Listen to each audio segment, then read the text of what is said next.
김지혜의 돌직구쇼에 오신 여러분 반갑습니다. 김지혜입니다. 전 오늘도 저희 돌직구쇼 오픈 스튜디오 앞에 나왔습니다. 김건희 특검, 이 특검 수사를 받던 한 공무원이 강압 수사가 있었다라는 취지의 메모를 남기고 돌아가셔서 논란이 일고 있습니다. 야당에서 그 내용을 공개한 건데요. 야당에서는 이 특검을 특검해야 한다라며 강압 수사에 대한 강한 비판의 목소리를 내고 있습니다. 잠시 후에 이야기 나눠보겠습니다. 전 비가 오나 눈이 오나 매일 아침 이곳에서 여러분을 기다리겠습니다. 김지혜 돌직구쇼 지금 라이브로 시작합니다. 잠깐만요.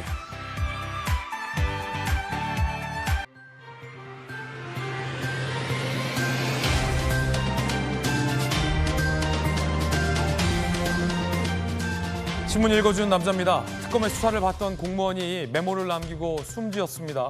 안타까운 죽음입니다. 왜 이 공무원이 돌아가셨는지 여야 간의 논란입니다. 특검이 강압 수사를 했다며 특검이 특검해야 한다라는 야당의 비판이 거셉니다. 잠시 후에 이야기 나눠보겠습니다. 오늘 조간신문 4가지 키워드 준비되어 있습니다. 함께 보시죠. 먼저 첫 번째 키워드입니다. 첫 번째 키워드는 뭘까요?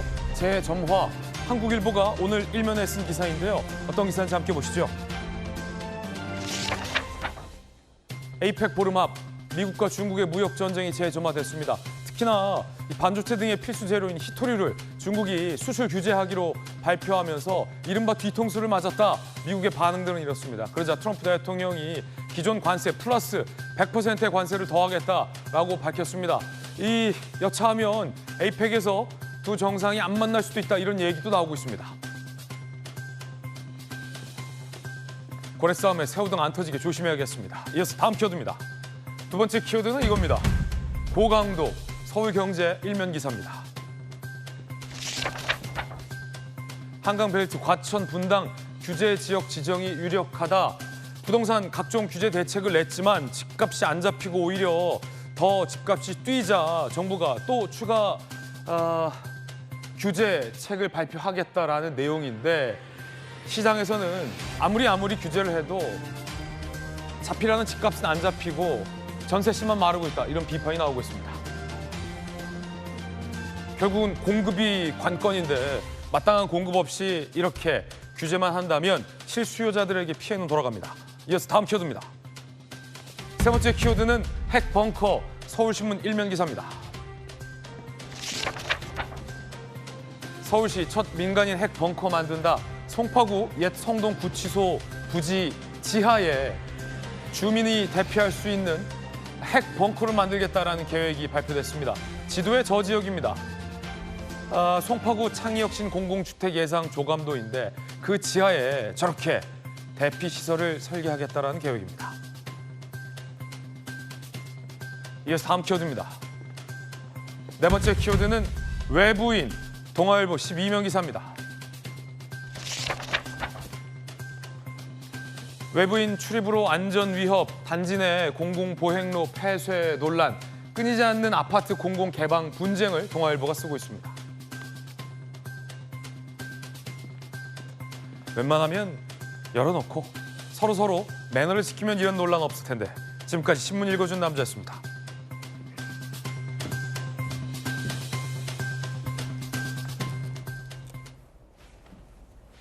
비 내리는 월요일 아침입니다. 오늘 함께 하신 분들 소개해드리겠습니다. 법전 들고 나온 정법전 정혁진 변호사님, 그리고 판사 출신의 전주혜 의원님 나오셨습니다.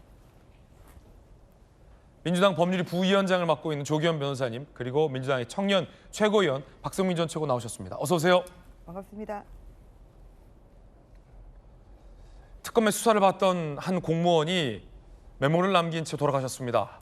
야당은 이 특검이 강압 수사를 하고 있다라고 비판의 목소리를 높이고 있습니다. 한 보도에 따르면 알고 봤더니 논란의 수사팀은 검사 없이 경찰로만 이루어진 수사팀이다라는 내용도 보도되고 있어서 논란이 더해지고 있습니다. 그리고 현장에서 발견된 이 유서를 경찰이 공개하지 않고 있어서 그 또한도 말이 많습니다. 자, 이야기 하나하나씩 나눠보겠습니다. 주제부터 만나보시죠. 수사받던 공무원이 사망을 했습니다. 특검을 특검하라라는 목소리가 야당을 중심으로 나오고 있습니다. 특검 수사받던 중 돌아가신 공무원이 남긴 메모 내용부터 보시죠.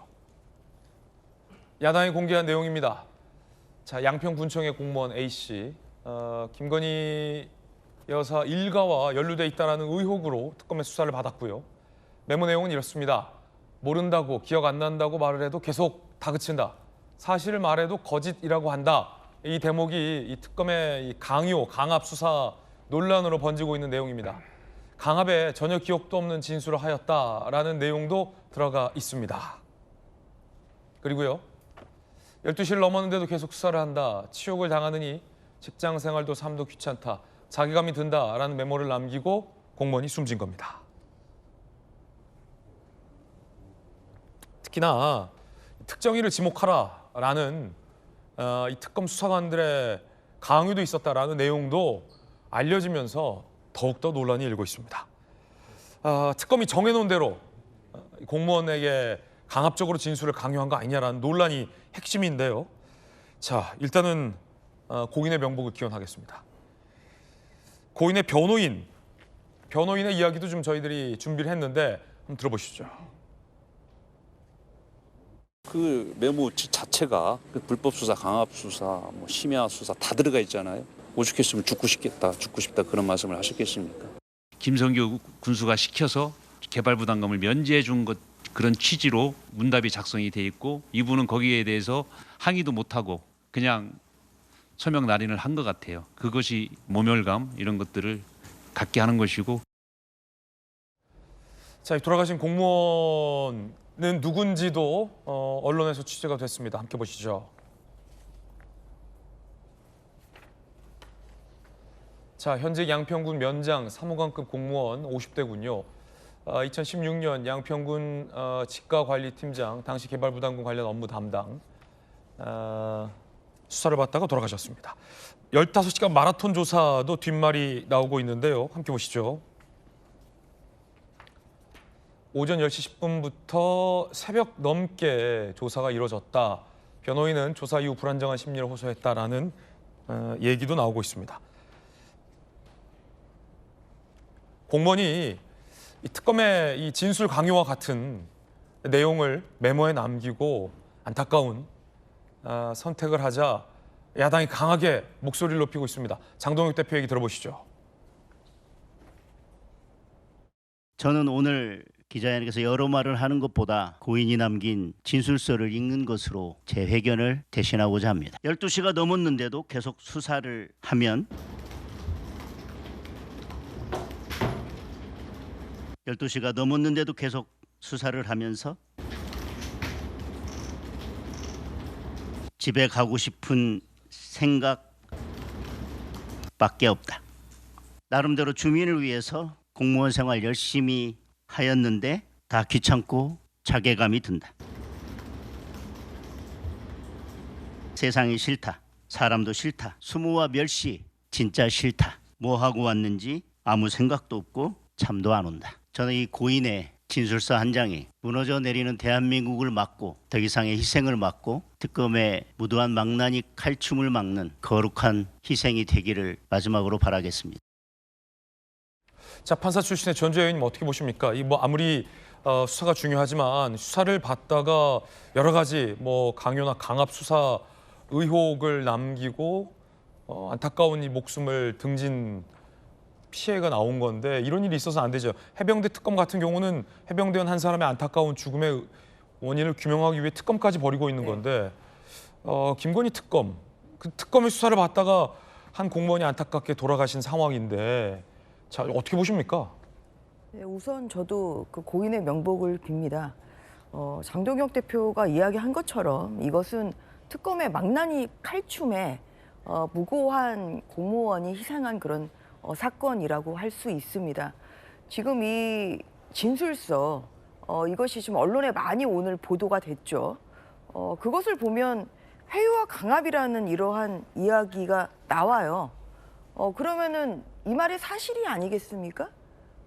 특검에서 이러한 무리한 수사, 그러니까 오전 10시부터 시작한 수사가 그 다음날 새벽 1시에 끝났다는 거잖아요. 아, 지금 이 돌아가신 공무원분이 작성한 메모를 전주혜 의원님 지금 들고 오셨습니까? 네. 네, 그거 한번 좀 카메라에 보여줄 수 있어요? 네, 이렇게 나와 있죠. 이게 언론에 보도된 이런 네네. 그 메모인데요. 예. 지금 여기에 보면 뭐 회유와 강압이라는 이런 이야기가 계속 나오고 있고, 그리고 군수가 시켰느니 하면서 진술 요구에 군수 지시는 별도로 없었다고 해도 계속 추궁한다. 지금 이러한 이야기가 나오고 있습니다. 이게 뭐냐면 그 돌아가신 공무원께서 자필로 남기신 자필로 지금 보이는 거죠. 아, 이걸 보면은 언론 보도에 따르면 이게 10월 3일 새벽에 집에 가서 너무나 자괴감이 들어서 얼마나 수모를 많이 당겼겠습니까? 여기 보면 수모와 멸시 진짜 싫다.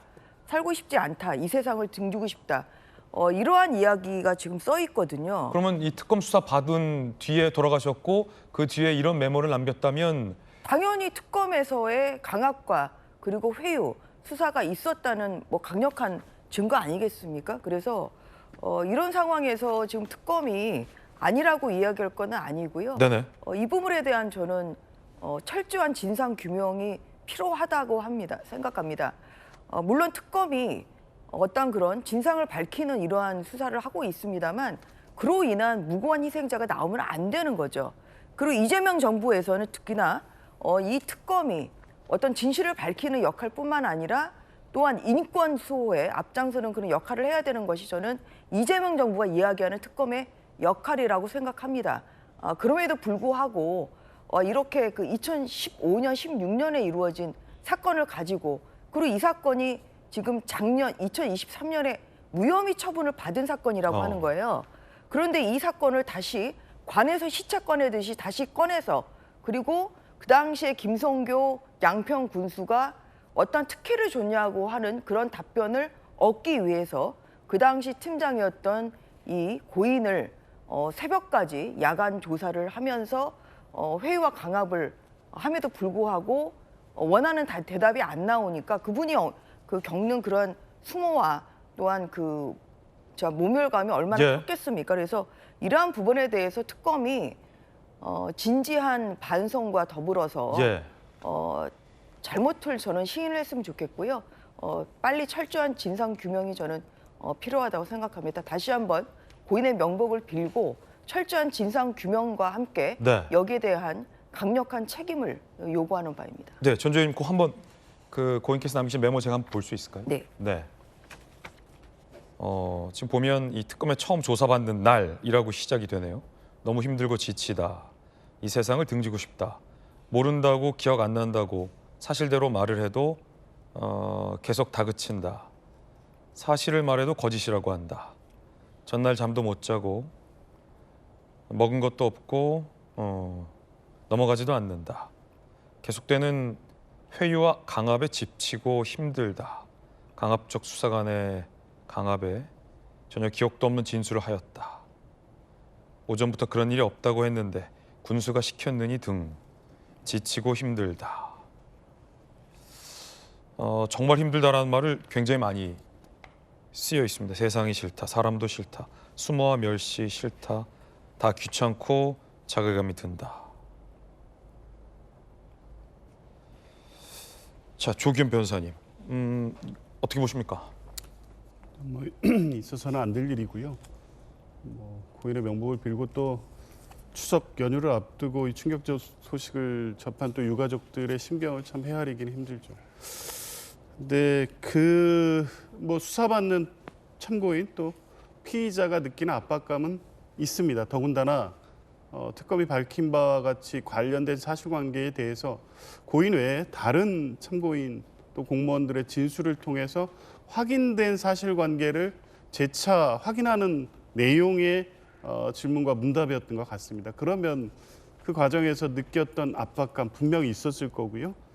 다소 과한 언어를 썼다면 거기에서 느끼는 좌절감도 뭐 저는 있었을 것으로 보는데 이제 그 문제와 실제 특검의 수사가 적법 절차를 어긋난 불법, 위법적인 수사였나는 다른 차원의 문제입니다. 특검은 야간 조사 부분을 뭐 얘기하는데 동의 없이 수사할 수 없습니다. 어쨌든 고인 본인의 동의를 받고 했을 것이고 조서 열람까지 필요하기 때문에 새벽까지 시간이 소요된 것 같고요. 아마 본인이 괴롭고 어려웠다면 수사 중단을 요구했으면 아마 더 필요했으면 추가 소환 등을 통해서 했었을 것으로 보입니다. 그 절차가 위반되지 않았다는 것은 뭐 분명한 사실이고 그 인정 전제 이후에 그러면 없는 사실을 만들어내기 위해 만들어진 질문지를 가지고 강요하는 수사였냐. 또 그렇게 볼 수만 없는 내용들이 있어서 뭐 지금 본인이 작성한 메모 형식의 진술서에도 불구하고 그 자체는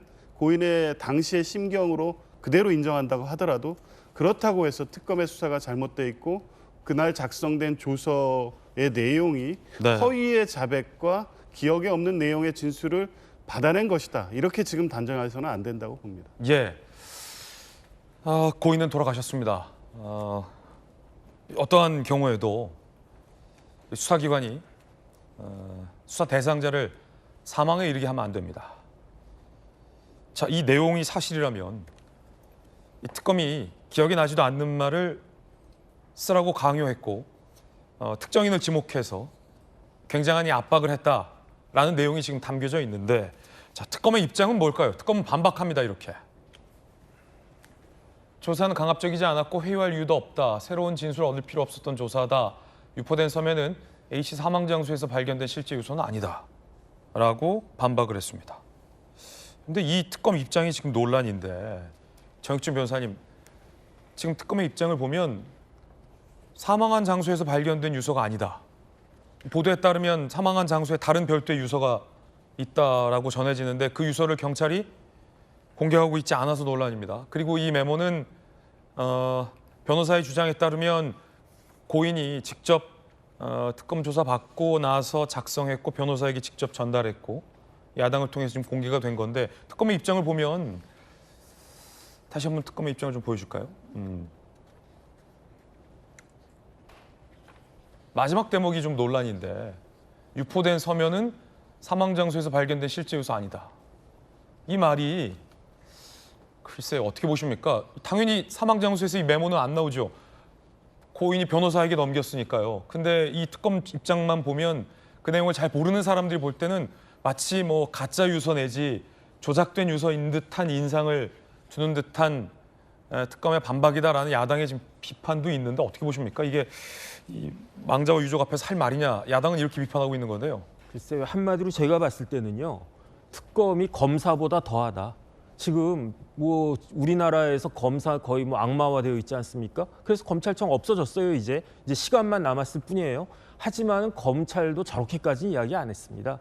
검찰이 수사하다가 그 피의자나 이런 분들, 불행한 선택하신 분들 있었지만 그래도 미안하다, 뭐 송구하다 이런 표현을 갖다가 했지, 특검이 저런 식의 이야기를 하지는 않았습니다. 특검처럼. 그러니까 예컨대 특검이 한 이야기는 뭐냐면은 저 메모의 가치, 지금 옆에 있는 그 전주혜 의원님 들고 나온 이 메모의 가치를 가능한 한 다운시키려고 하는 그런 의도 아니겠습니까? 그런데 이거 누가 뭐라고 해도 이거는 본인이 돌아가신 분이 스스로 작성한 메모이기 때문에 자필 메모인데. 그러니까 이게 다른 사람이 썼거나 조작됐거나 이렇게 이야기는 특검도 못 하는데, 그럼에도 불구하고 유서는 아니고 그렇기 때문에 유서보다 가치가 떨어진다, 이런 뉘앙스 아니겠습니까? 아니 이게 유서냐 메모냐, 아니면 사망 장소에서 발견이 됐냐, 아니면 안타까운 선택을 하기 직전에 변호사에게 줬냐, 이게 다르다. 특검은 이렇게 강조하고 싶은 건가요, 그러면? 그러니까 중요한 거는 팩트 아니겠습니까? 진실 아니었겠습니까? 여기에 한 장짜리밖에 안 돼 있고 훨씬 더 많은 내용의 유서가 있다라고 전해지지만 그 유서 공개되고 있지도 않지만 요 한 장짜리만 봐도 지난 밤에 10월 2일부터 10월 3일 새벽까지의 그 밤 동안에 어떠한 일들이 수사기관에서 특검에서 있었는가가 충분히 예측된 것이 아닌가, 저는 그런 생각 들고요. 그럼 이게 유서가 아니라면 특검은 뭐라는 거죠? 그냥 그 메모란 이야기죠, 메모. 그런데 메모라고 하더라도 돌아가신 분이 직접 작성한 거니까 이거는 진실이라고 우리는 볼 수밖에 없고, 근데 중요한 건 뭐냐면요, 조금 전에 그 그래프로 나왔지만은 조사가 몇 시에 시작됐느냐, 10시 10분에 시작됐습니다. 그런데 그날이 언제였냐면 10월 2일이었어요. 10월 2일 목요일이었는데 10월 3일부터 뭐였습니까? 장장 열흘 동안에, 길게는 열흘 동안에 그 연휴가 시작되는 추석 연휴가 시작되는 바로 전날 저분은 특검에 불려가가지고 아침 10시부터 조사받기 시작해서 언제 끝났느냐, 하루가 넘어갔어요. 하루가 넘어가가지고 그 다음날 새벽 1시까지 그 조사받았다는 거 아니겠습니까? 아니 그러면 방금 전 특검의 입장과 배치된다는 지적이 나오는 지점인 것 같은데, 별 중요한 조사도 아니었다라는 취지로 특검은 반박했잖아요. 네네. 새로운 진술을 받을 필요도 없었다. 근데 저렇게 왜 이렇게 길게 조사합니까? 그런데 저분이 그 면장이란 말이에요. 면장은 몇 급이냐면 5급이에요. 5급 사무관인데 제가 찾아봤더니 저분이 68년생인데 92년부터 청운면에서 양평군 청운면에서 공직을 시작했거든요. 24살 때부터 공직 시작해가지고 장장 33년 동안 공무원해서 9급부터 시작해가지고 5급까지 승진한 아주 성실한 그러한 공무원이었는데 그 33년 동안에 피의자 됐던 적 있었겠습니까? 한 번도 없었을 거예요. 만약에 저분이 뭐 부정한 행동을 했다라고 하면은 올 게 왔구나 이렇게 생각할 수 있었을 텐데 그런 것도 전혀 없이 난데없이 나를 오라고 해가지고 피의자로 오라고 해가지고 15시간 새벽까지 붙잡아 놓고 그렇게 이야기하면서 무슨 이야기 나왔겠습니까? 당신 똑바로 안 하면은 여기서 이게 유죄가 나오면 33년 동안 했던 공무원 연금도 날아갈 수 있다. 이런 이야기 듣지 않았겠습니까? 자, 이건 정혁진 변호사님의 어떤 추측입니다. 그러니까요. 그러니까 이렇게 심적인 압박이 있으니까 제가 조금 전에 그 의원님 갖고 계신 그 메모를 갖다가 슬쩍 이렇게 훔쳐봤거든요. 저기에 시간이 나와요. 그냥 훔쳐보지 마시고 보세요. 여기 시간이 어떻게 나오냐면은 이 메모를 작성한 시간이 나와요. 예.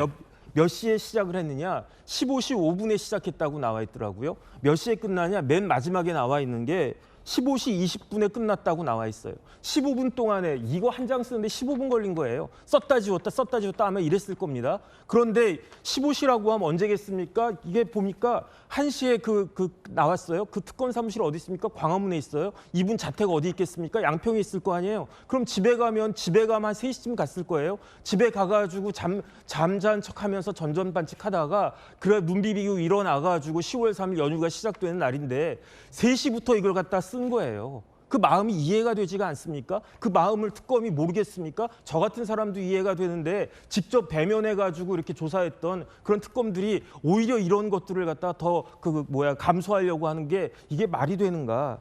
저는 어떤 생각 드냐면요. 특검은 어떤 특검이냐? 검찰 출신도 아니에요. 지금 여기 있는 특검은 어떤 분입니까? 특검은 우리나라에서 거의 최고위급 대법관급에 해당하는 그러한 역할을 하셨던 분이 특검을 하셨고 특검보는 누구냐? 부장검사했던 사람이 특검보를 하는데 어떻게 사람이 이렇게 그 불행한 선택을 했는데 저런 식의 변명을 갖다가 하느냐? 유서 아니다. 해도 너무한다. 그다음 제일 중요한 건 뭐냐면요.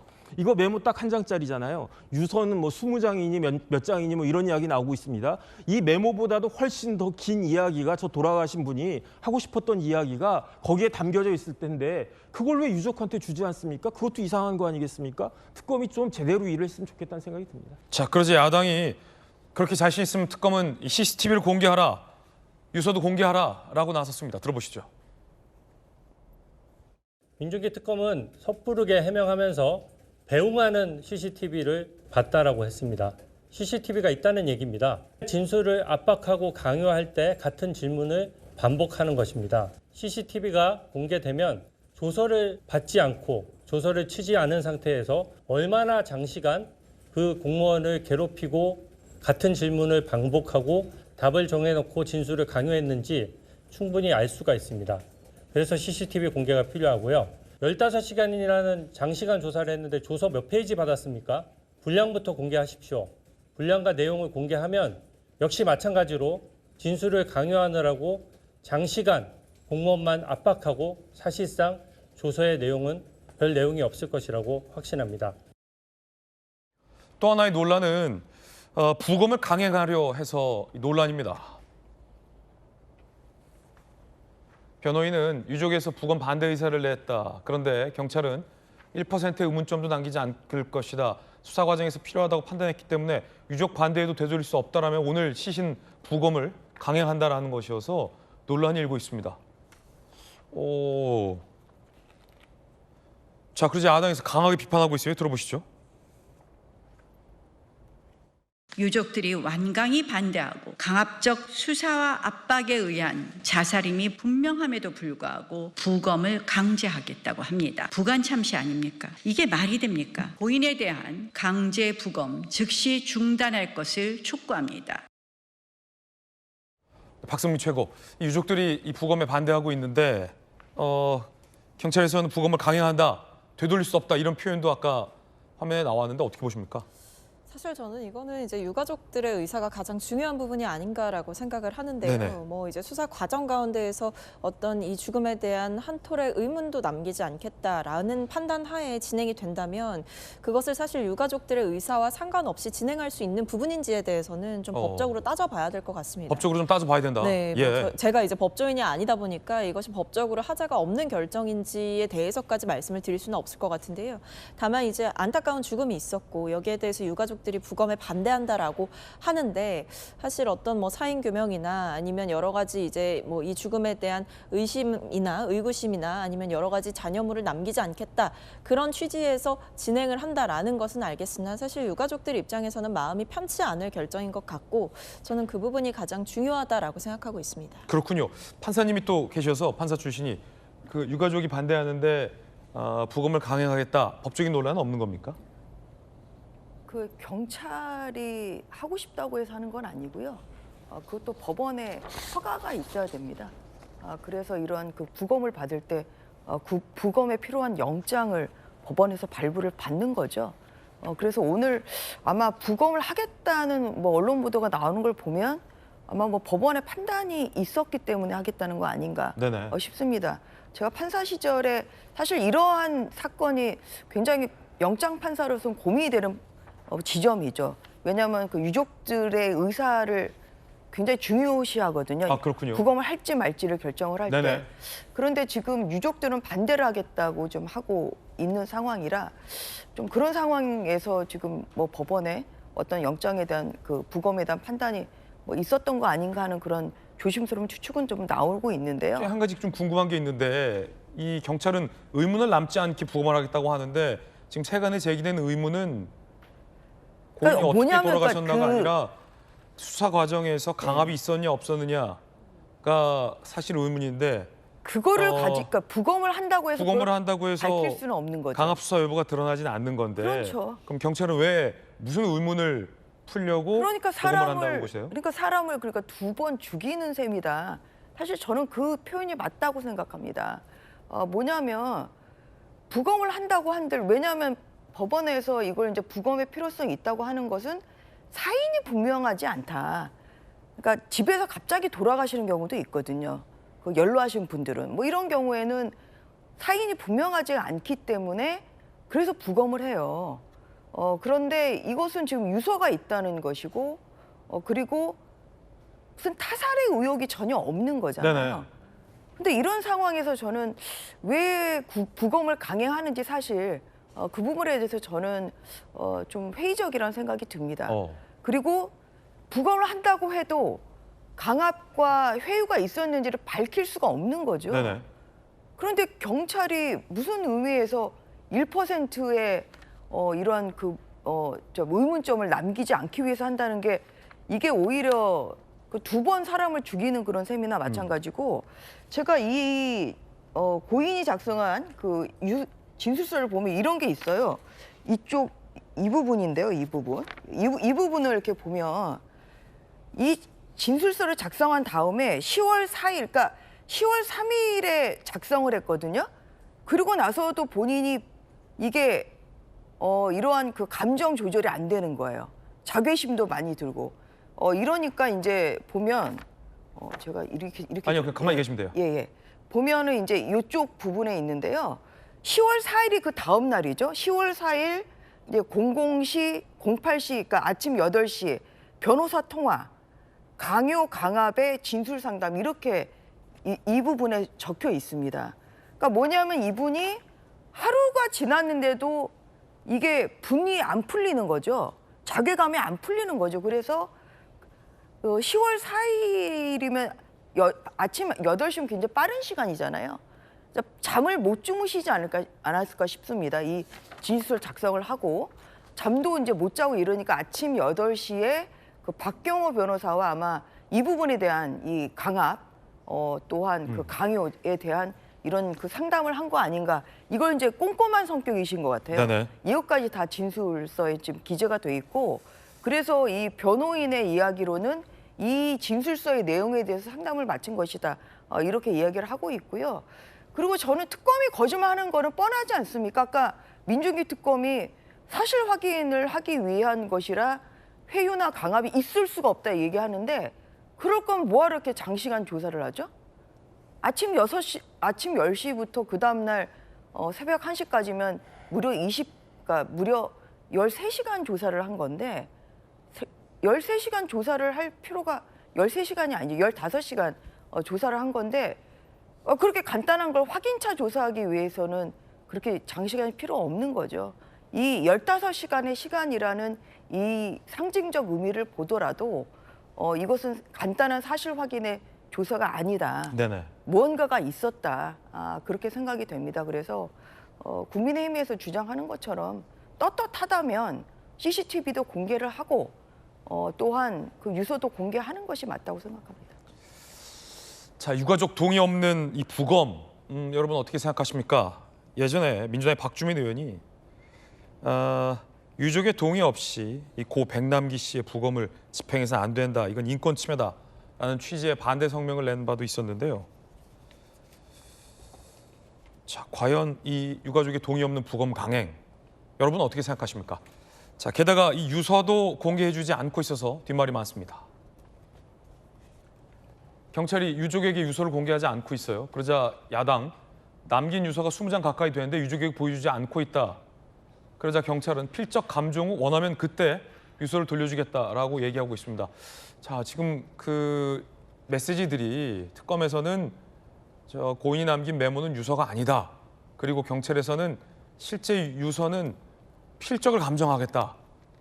유족에게 돌려주지 않고 있고 유족의 반대에도 부검을 강행하겠다라는 얘기들이 나오고 있어서 계속 논란이 일고 있는 건데 자, 이 두 가지예요. 그러니까 우리나라에서는 이 고인의 어떤 시신에 대해서 굉장히 중요하잖아요. 유가족들 입장에서는 이 돌아가신 것도 너무 안타깝고 그러면 관례적으로 부검 수사기관의 부검은 항상 이 유가족의 동의를 받아서 진행해 온 것으로 저는 알고 있는데 반대에도 부검을 강행하겠다. 그다음에 유서도 돌려주지 않고 있다. 이거 어떻게 보십니까? 그러니까 특검으로서는 지금 뭐 현재 수사 단계 불가피한 조치라는 측면이 분명히 있습니다. 그러니까 두 가지 사건으로 앞으로 전개가 될 것으로 보는데요. 첫 번째는 이 고인이 사망하게 된 데 있어서 실제 회유와 압박 수사 이것으로 인한 극단적 선택으로 이어졌는지에 대해서 국민의힘 측에서 뭐 고발한다고도 하고 하니 직권남용이나 관련된 이 위법이 있었는지에 대한 수사가 진행될 겁니다. 그러면 그것의 어떤 결정적인 증거는 이미 공개된 메모와 유서일 건데 아까 본 바와 같이 이런 유서 내지 본인이 직접 수사 이후에 작성한 진술서는 작성한 본인이 사망을 했기 때문에 재판 단계에 가면 이게 특별히 신빙할 수 있는 상태에서 사실이 기재됐다는 게 확인이 돼야 됩니다. 이제 그러면 아까 본 바와 같이 이 공개된 메모도 본인의 필적이면 분명한데 이제 추가적인 가필의 내용이 있거나 이러면 이 메모의 문제가 아니라 실제 증거 능력과 증명력을 따질 때에는 메모가 뭔가 추가되거나 이런 게 있을 때에는 그 신빙성 문제에 대해서 다시 판단할 수밖에 없습니다.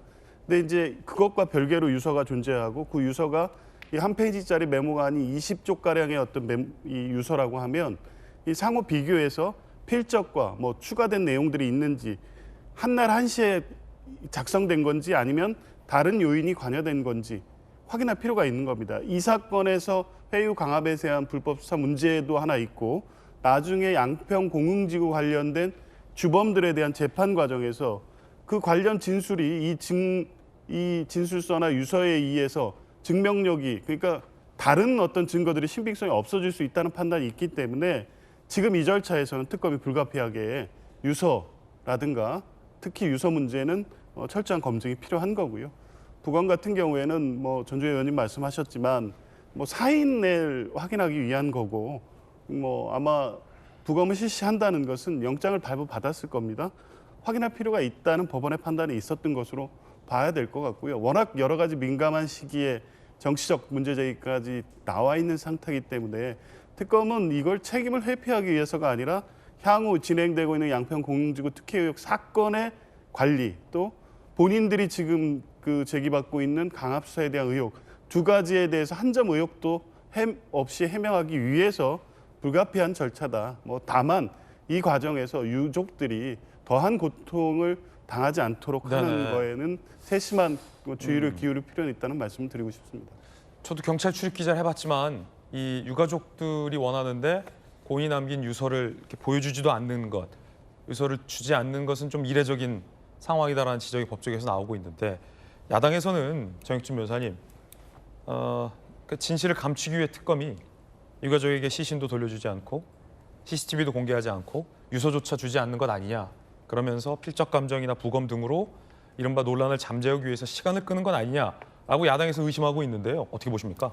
글쎄요, 부검이라고 하는 건요, 시신에다가 칼을 대는 거란 말이에요. 그러면 어떤 유족이 그 부검하는 걸 좋아하겠습니까? 부검은 하지 않는 것이 원칙입니다. 많은 분들 돌아가시는데 돌아가시는 분들 다 부검합니까? 그렇지 않습니다. 제가 뭐 통계는 모르지만 극히 일부분만 부검을 하는 건데, 그런데 왜 부검을 합니까? 그거는 사인을 밝히기 위해서 하는 게 부검이잖아요. 이 사람이 왜 죽었는가, 거기에 대해서 의학적으로 과학적으로 알아야 될 필요성이 있을 때에만 예외적으로, 극히 예외적으로 하는 게 부검인데, 네. 그렇다라고 하면 특검 입장에서는요, 지금 돌아가신 저 면장님이 타살이란 이야기입니까? 타살을 갖다가 그 원인을 밝히기 위해서 부검하겠다는 겁니까? 그러면 제가 만약에 유족이라고 해도요, 저도 진짜 길을 쓰고라도 전 반대를 갖다 하겠어요. 예. 어떻게 저렇게 돌아가신 것도 아직 환갑도 안 되셨는데, 저보다도 나이가 어린데, 그런데 이렇게 일찍 돌아가신 것도 원통해 죽겠는데 거기에 부검까지 한다? 어떻게 유족의 마음을 저렇게 갈갈이 찢어놓을 수 있는가?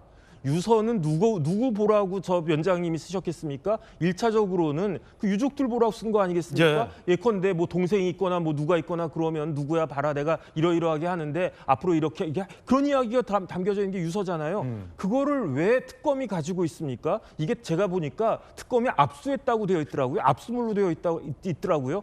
수사 목적상 백보 양보해가지고 특검이 수사 목적상 필요하다라고 하더라도 그 내용이 궁금한 그 유족들한테는 사본이라도 해서 사진이라도 찍어서 다 보여줘야 되는 거 아니겠습니까? 잠시만요. 지금 사본도 안 줬다는 겁니다. 가족에게? 사본도 일부만 줬다는 식으로 나와 있는 것 같아요. 그러니까 필요한 그 특검이 보기에 그 뭐 괜찮다라고 하는 부분만 찍어서 보내준 거 아니냐? 저는 그런 의심이 드는데 왜 그런지 모르겠습니다. 제가 봤을 때 지금 특검이 하는 행동은요, 상식적으로 도저히 납득이 되지 않고요. 아니 유서 내용에 어떤 내용이 다 적혀 있길래 안 주는 겁니까? 제가 봤을 때는, 저도 뭐 읽어보지 않아서 모르겠지만, 제가 봤을 때는 특검에게 굉장히 불리한 내용이 있지 않으면 특검이 저것을 공개하지 않을 이유가, 공개하라는 것도 아니잖아요. 유족한테 주라는 거잖아요. 유족한테 주지 않을 이유가 저는 전혀 없을 것이다. 저는 그런 생각이 들고요. 야. 다시 한번 말씀드리지만 지금 특검은요, 우리가 그렇게 비난했던, 많은 사람들이 이렇게 비난했던 특수부 검사들보다도 100배는 더 안 좋다. 저는 그런 생각 듭니다. 전주 의원님, 이게 계속 안 준다고 안 줄 수 있는 겁니까? 유가족들은 계속 유서를 돌려달라라고 할 것이고 국민들의 의혹과 궁금증이 특검을 향할 텐데 친필 감정을 언제까지나 할 수 있는 건 아니지 않습니까? 어떻게 보십니까? 저는 의아한 게 이게 돌아가셨잖아요. 근데 뭘 가지고 필적 감정을 하겠다는 건지 좀 사실 그게 의아합니다. 그러니까 보통 이제 법원에서 필적 감정할 때 본인이 써요. 그래서 본인의 글씨와 이 글씨가 같은지를 보는 건데 지금 뭐 많이 할 게 있겠습니까? 그냥 이 글씨하고 유서 글씨하고 같은 것만 보면 되는 거잖아요. 얼마 안 걸린다, 필적 감정. 그럼요. 그냥 육안으로 보면 되죠. 이거를 그 감정을 한다는 것은 또 감정할 사람을 또 선정을 해야 되고 시간이 많이 걸리는 거거든요. 그러니까 인권에서 너무 멀어졌다는 생각이 들어요. 지금 특검이. 필적 감정은 너무 납득되지 않는 이유다. 그러니까 어이가 없습니다. 저는 제가 30년 가까이 지금 법조인 생활을 하고 있습니다만 이런 상황이 저는 정말 어처구니가 없어요. 이게 햇빛으로 손바닥으로 햇빛을 가릴 수가 없는 거죠. 회유와 강압이 있었다는 것을 어떻게 부정하겠습니까? 유서에 분명히 불리한 내용이 써 있겠죠. 이러니까 안 주는 거 아니겠습니까? 그런데 그것을 어떻게든지 늦춰보려고 하는 필사적인 노력이 보여요. 부검도 한다. 거기에 또 필적 감정해서 필적 감정 한 다음에 주겠다. 이게 뭐냐면 계속 지금 진실이 밝혀지는 게 특검으로서는 두려운 것으로밖에 생각이 안 됩니다. 그래서 이 고인의 이 유서에 대한 필적 감정을 한다는 것은 저는 정말 처음 들어보는 것이고요. 이 정도로 경찰의 이런 그 인권 감수성이 너무나 낮다. 이런 그 수사에 있어서도 마찬가지죠. 그 야간 조사를 15시간 정도 한 것도 문제이지만 뭔가 이 밝혀지는 것 자체가 두렵다는 그런 생각이 드는 것이고 저는 이 필적 감정을 이유로 이렇게 유서 반환을 늦출 이유는 없는 거라고 생각합니다. 네, 박수민 최고는 어떻게 보십니까?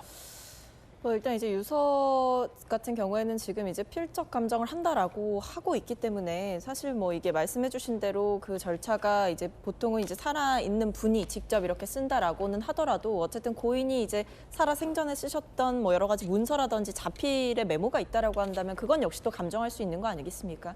그렇기 때문에 그걸 비교한 뒤에 돌려주겠다라고 이야기를 하고 있는 상황이라서 뭐 영영 돌려주지 않을 것이다라고 한다면 이제 문제가 당연히 되는 부분이겠지만 그것이 아니라 필적 감정이라는 절차를 마치고 난 뒤에 이제 돌려드리겠다라는 취지로 밝히고 있기 때문에 이 부분에 있어서는 이 경찰의 공식 입장을 좀 맞는 것, 특검의 공식적인 입장을 이제 믿는 것이 맞지 않을까라는 생각이 들고요. 저는 이 필적 감정을 거친 뒤에 돌려주겠다라는 부분까지 의도적인 무언가 은폐를 하고 있다라고 보는 것은 조금 과하지 않을까 싶습니다. 한 보도에 따르면 이 논란의 수사팀이 검사 없이 경찰 수사관들로 이루어진 수사팀이다라는 지적이 나왔습니다. 함께 보시죠. 자, 조선일보 보도에 따르면 양평군청 공무원 A씨 조사 수사팀이 판사 출신 특검보, 비검찰 출신 변호인 2명에 경찰 12명으로 구성돼 있다. 이 보도의 지적 중엔 이런 말도 있습니다. 방통위원장을 경찰이 과도하게 체포했다라는 야당의 지적이 나오는 장면처럼 역시 검사 없이 경찰로 이뤄진 수사팀에서 이 같은 강압 의혹이 나온 것 아니냐라는 문제 제기를 해당 언론은 오늘 하고 있습니다. 야당의 송호숙 원내대표가 이 특검을 특검하는 특검법을 발의하겠다라고 밝혔습니다. 고인의 유서와 시신을 갖고 도대체 경찰은 무엇을 하는 것입니까? 이는 고인을 2번 죽이는 만행에 가까운 작태입니다. 고인의 억울함을 풀고 특검의 강압 수사에 추가적으로 희생되는 무고한 시민들이 없도록 특검의 반인권적 폭력 수사 의혹을 수사하여 진실을 명명백백하게 밝혀야 합니다. 이에 따라 우리 당에서는 가칭 민중기 특검의 폭력 수사 특검법을 발의하겠습니다. 자, 특검법을 발의했다. 이준석 개혁신당 대표도 이렇게 비판을 했습니다. 민주당에서 더 센 특검법이라는 말이 나올 때부터 우려스러웠다. 고문이라도 해야 되나 싶었다. 민주당은 그저 센 것을 찾아다니는데 중독될 것 같다라고 개혁신당 이준석 대표도 비판했습니다. 관련된 새로운 내용 나오면 또 보도해드리겠습니다. 자, 저희들이 준비한 두 번째 이슈입니다. 주제 공개합니다. 캄보디아 범죄 도시 왜 한국인이 표적이 됐나? 이 문제도 심각합니다. 캄보디아에서 한국인을 타깃으로 한 강력 범죄들이 잇따르고 있습니다. 특히나 캄보디아에 갔던 대학생이 감금된 채 고문으로 숨진 사실이 알려지면서 국민들의 불안과 국민들의 걱정이 높아지고 있습니다. 함께 보시죠. 20대 대학생 A씨가 여름방학 기간 박람회를 다녀오겠다라며 캄보디아에 출국했는데요. 감금이 됐습니다. 일주일 뒤 협박범으로부터 가족에게 전화가 왔어요. 5천만 원을 보내주면 풀어주겠다. 가족은 대사관과 경찰에 신고했지만 A씨를 찾지 못했고요. 나흘 후 협박범도 연락 두절이 됐습니다. 알고 봤더니 범죄단지 인근에서 2주간 감금이 됐고 8월에 숨진 채 발견됐습니다. 사망 원인이 고문과 극심한 통증으로 인한 심장마비로 밝혀져서 더욱더 충격을 주고 있습니다. 용의자 3명이 붙잡혔는데 다 중국인입니다. 이렇게요. 중국인 3명이 캄보디아 현지 경찰에 의해 체포됐고 검찰에 의해 기소됐습니다. 사진을 보시면 중국인 범죄자들입니다. 대학생 시신 발견 차량 운전자 동승자, 추가 가담자 2명도 추적 중인데요. 이 사람들은 그냥 하급 조직원으로 전해지고 있습니다. 몸통을 아직 잡지 못한 상황입니다.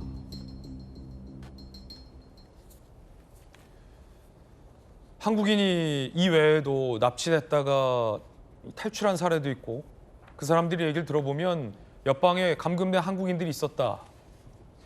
그리고 한국인 실종 신고가 굉장히 많고 사망한 한국인도 나왔습니다.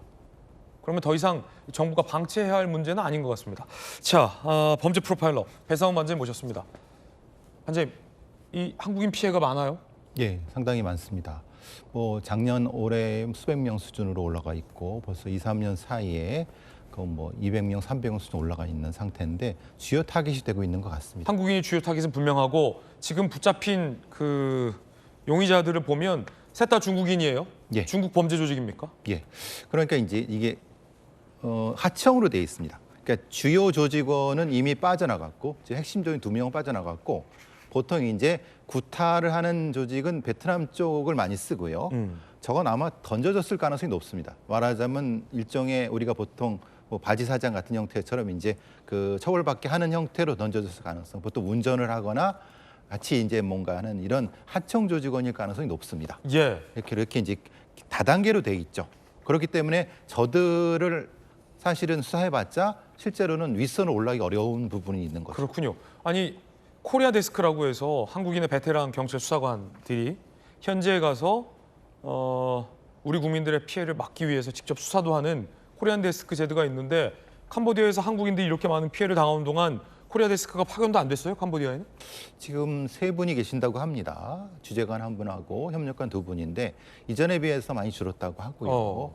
여러 가지 상황적인 어려운 부분이 있는 것 같습니다. 더 파견해야 되는 거 아닙니까? 당연하죠. 지금은 팀 수준으로 파견해야 될 것 같습니다. 예. 지금 상황에서의 대응도 어려운 상황인 거고요. 그러니까 무엇인가 이제 데스크를 파견한 이유는 그러니까 어떤 외교부를 통한 것이 아니라 직접 현지 경찰과의 소통을 위해서 데스크가 필요한 거거든요. 그럼 바로바로 소통할 수 있는 거라면 팀 수준 정도는 최소한 10명 수준은 돼야 되는데 그래서 사실 어려운 부분이 있는 것 같습니다. 네. 또 다른 이 피해자가 160일간 감금됐다가 구사일생으로 탈출했습니다. 그분들의 이야기 들어보겠습니다. 일할 때도 잘 때도 수갑을 찬 채 생활했다. 쇠파이프로 구타를 당했다. 기절하면 얼굴에 물을 뿌리고 전기 충격기로 깨운 뒤 폭행을 반복했다. 생존자의 증언은요. 사망 대학생은 너무 맞아서 걷지도 숨도 못 쉴 정도였다라고 얘기했습니다. 이 지금 사망한 대학생이 저렇게 많이 감금이 돼 있었다라는 거고요. 이 캄보디아 내 범죄 단지에 대한 내용도 나오고 있습니다. 함께 보시죠. 자, 나가고 싶으면 나가라. 다만 숙식비 내고 가라라며 감금 피해자들에게 협박을 했다. 범죄에 동원됐고 담장과 철조망으로 갖춰져 있다. 무장 경비원 수십 명이고 숙박비, 식비 등으로 빚을 계산해서 협박하고 붙잡고 있다.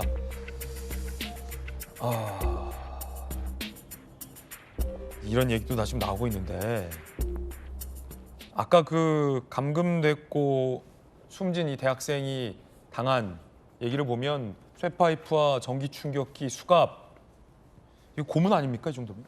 그 정도로 고문이 되는 거죠.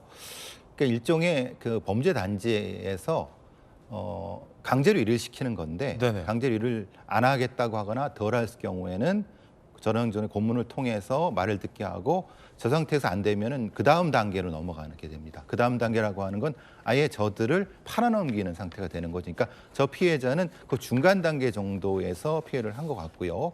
그러니까 처음에 알바로 꿰어갖고 너희처럼 일을 하다가 중간 단계에서 저렇게 구타를 당하고 다음 단계 넘어가기 전에 구출되기 바로 전에 돌아가신 것 같습니다. 네, 캄보디아 한인 회장 얘기 한번 들어보시죠. 과연 캄보디아에 살고 있는 한인회를 대표하는 한인 회장은 어떤 얘기를 저희들에게 했을까요? 들어보시죠. 실패한 경우에 다시 끌려가는 경우도 있어요. 공항이나 그런데 이제 탈출했던 그 단지에 있었던 그 친구들이 와서 다시 이 친구들을 데려가는 경우도 있고 그런 경우는 이제 그런 폭행이나 이런 게 더 연이어지는 경우가 있어서 저희들이 끝까지 도와주려고 노력은 하고 있는데 너무 많은 건수가 생기니까 그런 어려움이 있었습니다. 지금 올해만 해도 벌써 4,500건 정도의 신고 건수가 있고 그리고 이 나라에 이제 교도소라든지 유치장이라든지 경찰서에 잡혀 있는 청년들도 있고요. 한 가지 논란은 아니 이렇게 수많은 한국인 주로 청년들이 실종이 되거나 신고가 되거나 근데 우리 정부가 지금까지 뭘 했냐라는 논란의 목소리도 현재 나오고 있습니다. 또 다른 한국인 2명이 극적으로 구조됐는데 그 사례도 살펴보시죠.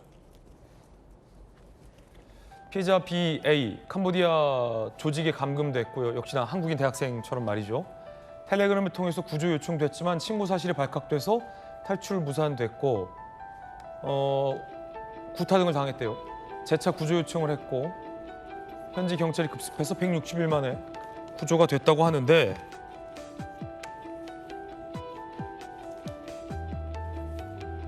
이 탈출자들은 옆방에 한국인이 더 있었다라는 얘기도 하고 있습니다. 그럼 반장님, 한국인들 아직 더 감금이 돼 있다는 거예요? 범죄 조직에 의해? 지금 관계돼 있고 아마 옮겨졌을 가능성은 없습니다. 왜냐하면 그들은 범죄 단지가 한 군데가 아니고요. 그럼 우리 경찰이나 정부는 몇 명의 우리 국민들이 저렇게 납치돼 실종되는지 현황을 파악이나 하고 있습니까? 안 되고 있죠.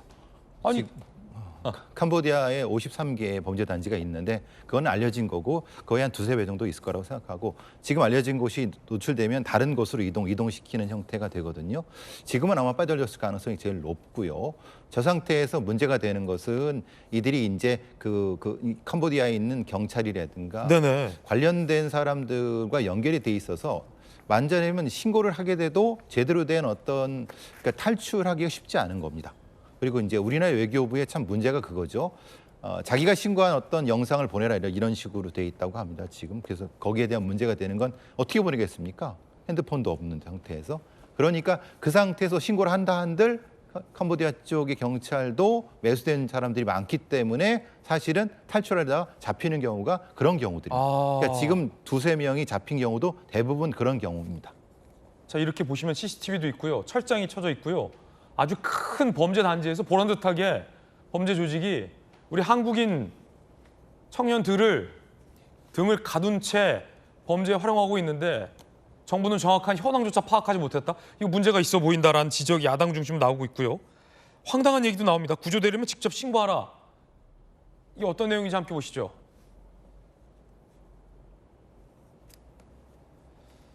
자, 신고 시에 현재 위치, 건물 사진, 얼굴 사진, 연락처, 여권 사본, 구조 요청 영상을 제출해야 경찰 출동 가능하다. 외교부에서는 논란이 일자 그러면 신원과 위치 정보만으로 출동할 수 있도록 간소화 방안을 요청 중이다. 지금 요청할 때입니까, 외교부가? 지금 너무 늦다는 비판이 전문가들 사이에서 나오고 있는데 반장님 보시기에는 이게 빠릅니까, 늦습니까, 외교부 대처가?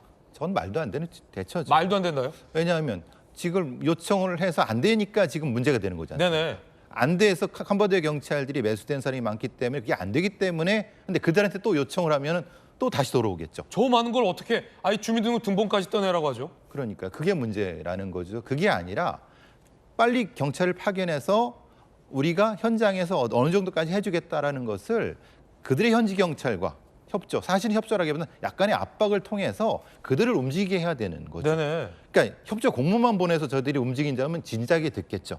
지금 상태가 좀 너무 늦어도 현실 파악이 너무 늦는 것 같습니다. 네, 야당은 강하게 비판하고 있는데요. 정부가 늑장 대응을 하고 있다는 겁니다. 들어보시죠. 이재명 대통령은 사건이 공론화된 이후에야 외교부의 대응을 지시했습니다. 국민이 위험에 처한 뒤에 움직이는 늑장 대응은 불안을 더 키우고 있습니다. 정부는 어떤 정치적 이해관계보다 한 사람의 생명을 구하는 일을 최우선에 두어야 합니다. 외교 채널에만 의존하지 말고 경찰 인력을 급파하고 인터폴 및 현지 사법당국과의 공조를 강화해야 합니다. 자, 이건 뭐 정쟁적인 문제가 아니라 우리 국민들의 생명과 직결된 문제이기 때문에 정익진 변호사님, 네. 지금 외교부는 뭘 하고 있었고 경찰은 뭘 하고 있었고 법무부는 뭘 하고 있었고 이 세 기관이 지금 논란이거든요. 그러니까 경찰 소속돼 있는 행정부, 외교부, 법무부 어떻게 보십니까? 일단 다른 걸 다 떠나가지고 그 신문 기사 제가 확인을 해보니까 캄보디아 내에서 우리나라 사람들이 납치되고 감금됐다라고 해서 신고받은 게 2021년에 딱 2건이었어요. 그러다가 2022년에 11건이 되면서 이제 2자릿수가 되고 2023년에 10건이 늘어가지고 21건이 됐는데 2024년 작년에 몇 건이었냐면요. 10배가 늘어났어요. 221건입니다. 올해는 지금 몇 건이냐면은 8월까지인데도 작년보다도 더 많아요. 330건이라는 겁니다. 아니 올해 1월부터 8월이 330건이면 지금 이게 외교부 자료잖아요. 그러니까요. 아니 외교부가 이거 숫자 세고 있을 때가 아니죠 그러면. 아니, 그런데 재작년에는 20건이었단 말이죠. 그런데 작년에 10배가 늘고 올해는 그 10배 는 거에 또 2배 가까이 늘어났는데 도대체 우리나라 뭐 하고 있습니까? 그런데 중요한 건 뭐냐면은 캄보디아에 우리나라 대사가 없습니다. 캄보디아 대사가 7월까지 있고 그다음에 이임한 다음에 그러면은 제가 대통령이라고 하면요. 야, 캄보디아라고 한 나라에 우리나라 국민이 벌써 500명이 넘게 지금 실종됐어. 그다음에 사람들이 막 죽어나가. 그러면은 제일 먼저 임명해야 될 대사가 캄보디아 대사 아니겠습니까? 캄보디아 대사 임명 공석입니까? 공석입니다. 제가 확인을 했어요. 7월에 그 이임해가지고 이임식하는 전임 대사 그거 다 사진 보고 그다음에 지금은 캄보디아는 대사 대리가 있다라고 하고 그러면서 아무런 이야기 없다가 조금 전에 이제 프로파일러님 말씀하신 것처럼 보니까 경찰 딱 3명 있습니다. 주재관 1명 있고 협력관 2명 있는데 이런 정도 가지고 3명이면요. 8월까지 330명 사라졌는데 1명씩만 그 해도 100명 넘게 해야 된다는 거 아니겠습니까? 우리나라 국민들이 저렇게 납치되고 죽어가고 있는데 도대체 정부가 뭘 하고 있는가? 특공대라도 보내야 되는 거 아닌가? 저는 보니까요. 이현주 의원이 뭐라고 이야기했느냐? 이런 경우를 위해서 대한민국 군대가 존재하는 거 아니냐? 그런 취지로 이야기를 갖다 하는데 제가 이현주 의원님의 말씀에 100% 공감합니다. 확실히 좀 논란인데 전주 의원님 뭐 어떻게 보세요? 너무 우리 대한민국이 이 OECD 경제 강국 10대국인데 아무것도 안 했다 정부가 라는 지적들 지금 전문가들 해주고 계신데 전주 의원님. 대한민국 정부의 직무유기죠. 지금 이렇게 급속도로 2024년부터 작년부터 급속도로 지금 피해 사례가 늘어나고 있고 그리고 이렇게 정말 사람이 죽어야 이제 그 다음부터 정부가 움직이나 이런 생각이 좀 들잖아요. 그 올해 그 1월부터 8월까지 신고된 것만 해도 지금 330건이면 12월까지면 훨씬 더 많겠죠. 지금 이 추세라면 한 500건이 넘을 수 있는 거 아니겠습니까? 그래서 그런 면에서 이 대한민국의 위상에 맞지 않게 캄보디아에서 이렇게 대한민국의 국민들이 또 실종이 된달지 아니면 이게 다 그리고 보이스 피싱 이런 범죄에 지금 연루돼서 한다는 것이고 지금 이 보이스 피싱 이 범죄에 연루된 조직은 지금 중국 조직이라는 거거든요. 한국에서 활동하던 중국 조직이 지금 한국에서 보이스 피싱 이제 범죄를 계속 그렇게 또 일망타진하고 이제 이러다 보니 본거지를 아마 이제 뭐 캄보디아를 옮긴 거 아닌가 싶고. 아니 그러면은 이번에 이제 문제된 이 중국인 중에 한 명은 그 몇 년 전에 많이 기억하셨을 거예요. 그 대치동에서 이 마약이 든 음료를 학생들한테 나눠주다가 결국 발각이 돼서 도망간 그 중국인이 이번에 이 캄보디아의 대한민국 청년의 좀 살인 사건에 연루된 사람이다. 용의자다 지금 이렇게 나오고 있거든요. 아니 그런 의혹도 있으면 전주 의원님 어차피 지금 검찰 없앤다는 거 아닙니까? 경찰이 뭐 특검 수사하고 바쁘면 없애는 검사라도 지금 다 보내서 한국인들 찾아와야 되는 거 아닙니까? 그러니까 군대를 보내든 아니면 검사를 보내든 아니, 누구나 보내야 빨리 해결을 해야 되는 것이죠. 저는 뭐 급선무는 빨리 어떤 그런 수사 인력 부터 빨리 이제 보내고 대사도 빨리 임명해야 되는 거 아닌가 싶습니다. 자, 이거 문제 심각한데 외교부에서 대통령에게 보고 안 한 거 아니냐 이런 얘기도 나오는데 조경 변호사님 왜냐하면 대통령 말씀이 너무 늦었어요 라는 지적이잖아요. 어떻게 보십니까? 그러니까 외교부가 설명하고 있는 내용은 납득이 안 되는 부분이 분명히 있어요.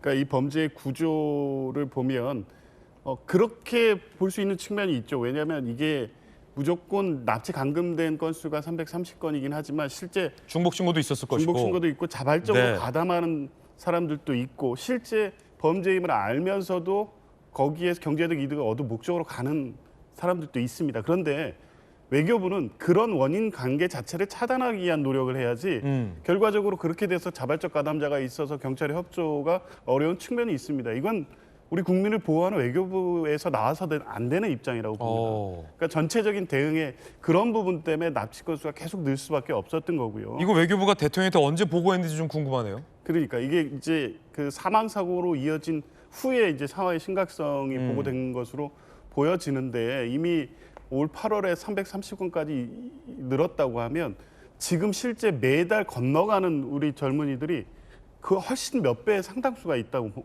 알려져 있습니다. 그러면 지금 피해 규모는 지금 알려져 있는 것보다 더 많을 가능성이 높다는 측면에서 보면 다소 늦은 측면이 있죠. 뭐 분명히 대통령의 직접 지시도 있었기 때문에 강구할 수 있는 모든 수단을 동원해야 된다고 보고 지금 외교부가 설명한 내용으로 접근해서는 안 된다고 봅니다. 거기엔 자발적 가담자가 생긴 원인을 찾아서 그걸 제거하는 쪽으로 접근을 해야지 자발적 가담자와 실제 피해자를 구분해서 대응하려고 하면 그게 답이 나오겠습니까? 네. 그래서 전면적이고 총체적인 대응, 실제 거기에 범죄 조직에 가 있는 사람들은 납치든 아니면 자발적 의사에 아직 현재 머무르고 있든 간에 실제 전부를 대상으로 해서 보호 조치를 하고 이후에 피해가 확대되지 않도록 하는 조치를 정부에서 전방위적으로 취해야 될 때라고 봅니다. 사진 한 장이 공개돼서 논란인데 이 캄보디아의 쓰레기통에서 이 외국 여권들이 이렇게 다수가 쏟아져 나온 사진이 공개됐습니다. 버려진 여권들인데 반장님, 이 사진은 어떤 걸 의미하는 겁니까?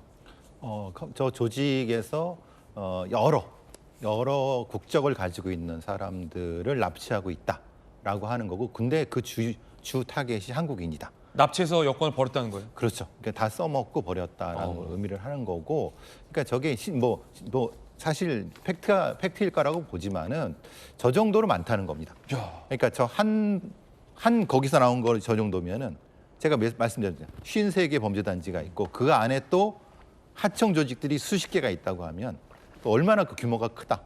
그러니까 신고 안 된 거 포함해서 코리아 데스크 3명 갖고 그 수십 개 범죄 단지를 어떻게 합니까? 3명 갖고. 최소한 3-4개 팀은 보내야지.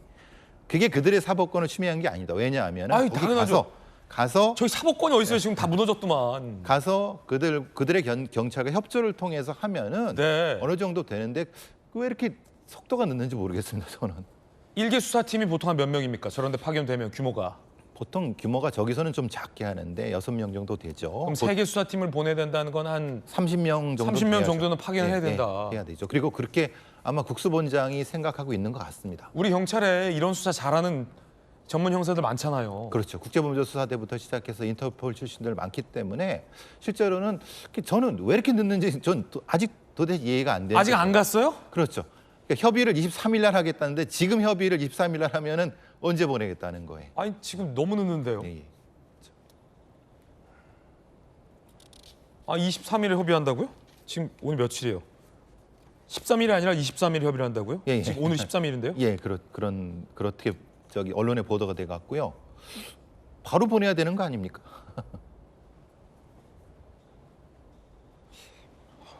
참.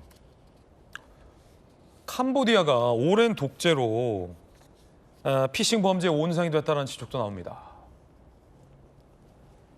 피싱 범죄의 온상이 된 캄보디아 외 미얀마는 군부 쿠데타 내전, 베트남, 라오스 밑에 이제 캄보디아가 있는데 38년간 독재, 부패 권력 이용이 중국 자본으로 지은 인프라에 중개 범죄 조직이 사기의 성지로 키우고 있다. 이 무슨 말입니까, 반장님? 지금 미얀마, 라오스, 태국 사이에는 골든 트라이앵글 지역이 마약의 중심이었는데 마약을 미국이나 단속을 많이 하니까 네네. 캄보디아 쪽으로 그들의 조직이 내려오는 겁니다. 근데 그들의 조직의 대부분의 자본이 중국 자본입니다. 중국 자본이 그러니까 마약에서 보이스피싱으로 전화하면서 그 주요 타겟을 한국인으로 하는 거죠. 주로 이제 왜 해안으로 들어오냐면은 인터넷 속도 때문에 그렇습니다.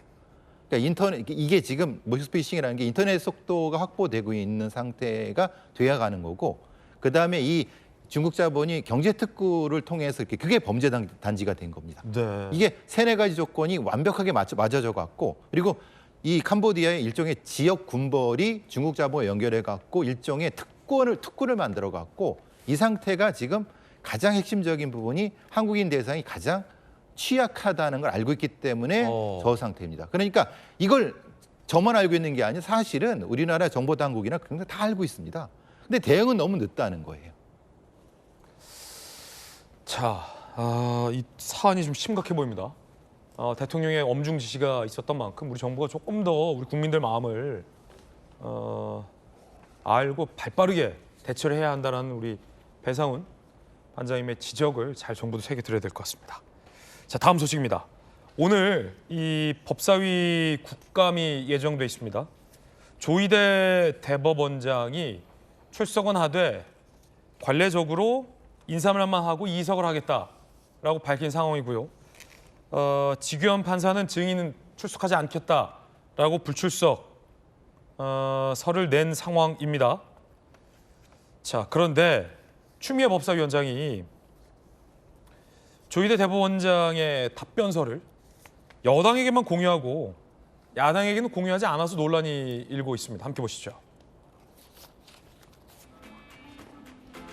추미애 법사위원장, 조희대 대법원장이 이 국회 시스템을 통해서 서면 답변서를 제출했어요. 답변서라는 것은 여야 법사위원들이 다 봐야 합니다.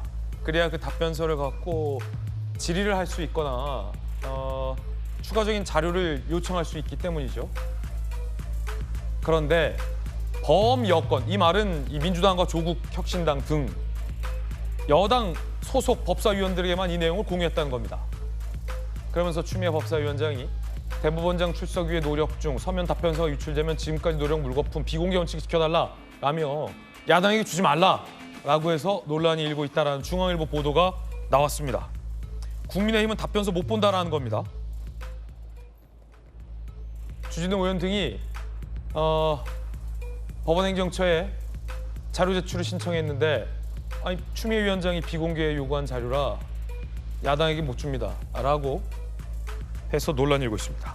그러자 야당에선 의정활동 방해다라며 비판하고 있습니다. 박준태 의원, 위원장 권위를 활용해서 야당의 정보 제안했다. 정상적 의정활동 아니다. 주진우 의원, 의정활동을 명백히 방해하고 있다. 추미애 위원장의 정치적 욕심을 위해 법사위를 사유하고 있다라고 강하게 비판했습니다. 전직 또 법사위원이 오늘 나와 계셔서 네. 이 답변서, 그 주요인의 답변서를 법사위원장 직권으로 여당 의원에게만 주고 야당 의원에게는 안 준다. 네. 어떻게 생각하십니까? 뭐 추미애 저는 법사위원장이 그 편파 진행에 아마 대한민국 최고의 기록을 세울 것 같습니다. 이런 적 없었습니까? 이런 적이 없죠. 그러니까 뭐냐면 부담스러운 건 비공개 요청을 해오는 경우도 있죠. 전주혜 의원님이 지난 그 국회의원 임기 내내 법사위에 주로 계셨죠. 네. 근데 이런 적 없었습니까? 이런 경우가 없고요. 그리고 그러니까 뭐냐 위원장 혼자 비공개로 볼 수는 있어요. 그런데 지금 그러면 여야에게 다 비공개로 해야지 본인만 보고 지금 여당에게는 주고 야당에게는 안 준다는 거잖아요. 지금 여당에게는 그 대법원장이 제출한 그 서면 답변서가 공유가 됐다는 거거든요. 그런데 야당은 안 준다는 거예요. 그래서 이제 이것에 대해서 국민의힘 법사위원들이 문제점이나 아니면 이 편파적인 운영에 대한 문제점을 지적을 하고 있는 거죠. 아니, 도대체 야당 법사위원들도 똑같은 법사위원들인데 왜 거기는 안 준다고 보세요? 그러니까 제멋대로 하는 것이기 때문에 그래서 편파 운영에 저는 그 화신이라고 생각합니다. 이 추미애 그 법사위원장이. 그래서 지금 오늘 이제 10시부터 대법원에 대한 법사위 국감이 시작이 됩니다. 네네. 그래서 조금 전 시작했겠군요. 예, 거기에서 어떤 그 왜냐하면 이제 조희대 대법원장이 답변을 하실 건 아니거든요. 이제 통상 그 법사위에 나오시더라도 지금 조금 전에 네. 지금 조희대 대법원장이 국회에 인사말을 하기 위해서 도착을 했습니다. 네. 그런데 전현희 의원 등은 이석은 허용하지 않겠다라고 지금 예고해서 과연 조희대 대법원장이 지금 국회에 들어오고는 있는데 나갈 수 있을지가 지금 저는 그것도 걱정돼요. 왜냐하면 이석을 하는 거는 위원장의 허가, 법사위원장 허가가 있어야지 하는 건데 문 잠가 버리고 아니면 나가지 마세요. 이렇게 할 때 좀 대법원장이 기계 있게 그래도 저는 문을 박차고 나오셔야 된다고 생각하는데 네. 이것을 보는 사법부 구성원들의 마음도 굉장히 불편하고 지금 오늘 법사위에서 어떤 상황이 연출이 될지 사실 굉장히 우려가 큽니다. 그런데 지금 이루어지고 있는 이 추미애 법사위원장을 비롯한 야당 의원들의 이 행태는 헌법 103조의 그 사법부의 독립을 침해하는 이런 위헌적인 행위입니다. 그렇기 때문에 관례대로 이 대법원장은 인사를 하시고 이석을 허용하는 것이 저는 맞다고 생각합니다. 그렇군요. 자, 박성민 최고. 야당 법사위원들에게는 조희대 대법원장의 답변서를 공개하지 않는다. 이거 어떻게 보십니까? 사실 뭐 이제 아무래도 이제 조희대 대법원장의 태도가 이제 지금까지 봤을 때 청문회에도 이제 뭐 당연히 나오지 않아서 여러 가지 얘기나 공식적인 입장 표명, 국민들 앞에 책임 있는 태도를 보여주지 않았다 보니까 여기에 대해서 서면 답변서로 가름하고 넘어갈 수 있는 부분은 아니다라고 판단했을 가능성이 높아 보입니다. 그렇기 때문에 어쨌든 지금 국정감사 기간을 사실상 청문회를 대신할 만큼의 만반의 준비를 하겠다라고 공공연하게 민주당 차원에서 얘기를 해왔던 만큼 이번 국정감사 기간에 조희대 대법원장으로부터 책임 있는 답변을 이끌어내기 위해서라도 여러 준비가 필요했다라는 어떤 전략적인 판단이 있었던 것 같고요. 여기에 대해서 뭐 야당 의원들 입장에서는 당연히 좀 항의를 할 수 있겠지만 사실상 서면 답변서의 내용이 충분했는가 아니냐도 쟁점이 될 수 있다고 생각을 합니다. 네. 서면 답변서의 내용이 충분했고 사실상 나와서 뭔가 얘기할 정도가 아닐 정도로 상세한 이야기가 있었다라고 한다면 이것을 공개하지 않은 것이 문제가 될 수도 있다라고 판단할 수 있겠지만 사실상 어떤 그동안 책임 있는 답변을 해오지 않았던 조희대 대법원장이 서면 답변으로도 사실상 유야무야 넘어가려고 했다면 이 부분을 크게 이제 뭐 공개를 하고 공공연하게 적시를 해서 사실상 서면 답변서로 가름하겠다라는 입장에 힘을 실어줄 필요가 없다라는 판단이 있었을 것으로 보입니다. 그러면 이 위원장만 보고 여야 의원들에게 모두 다 비공개로 하든가 해야 되는데 여당 의원들에게 그리고 조국 혁신당 의원들에게까지 주고 야당 의원들에게만 비공개로 했다라는 지점이 지금 논란일 것 같아요. 정혁진 변호사님 어떻게 보십니까? 글쎄 이거 뭐 이것저것 다 따질 것도 없이 상식적인 거 아니겠습니까? 예컨대 이런 거 주잖아요. 방송하는데. 그런데 저쪽 조기현 변호사하고 박성민 최고한테만 주고 저하고 전주혜 의원님한테는 주지 않으면 저희 보고 어떻게 하라는 이야기입니까? 그냥 가만히 앉아 있어가지고 무슨 꽃장식 역할을 장식도 안 되겠지만 그런 거 하라는 이야기입니까? 이거는 누가 봐도 말도 안 되는 것인데. 혹시 몰라서 저희가 오늘 드렸죠 다. 예, 받아가지고 못 받으신 분 없죠. 그냥 떠듬떠듬 한마디라도 하는 거 아니겠습니까? 그런데 다 드렸습니다 저희. 다른 걸 다 떠나가지고요. 저는 오늘 굉장히 주목할 수밖에 없는 게 추미애 법사위원장이 6선의 국회의원이고. 현직 법사위원장이긴 하지만 친정은 뭡니까? 판사 출신이었단 말이에요. 판사 출신이었으니까 그 김대중 대통령한테 발탁돼가지고 정치인 되고 국회의원 육선하지 않았습니까?